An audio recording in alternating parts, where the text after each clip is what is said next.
deep enough, you will find all the existing products and solutions, you always will find things you can do better.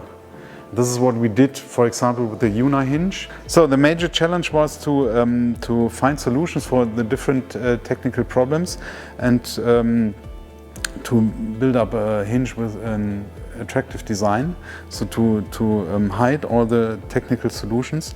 And you see it here, you see no screws on the hinge.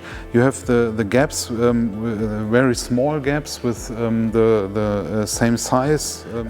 The other thing was that the other hinges you find on the market, you normally have to use 2 or 3 different tools.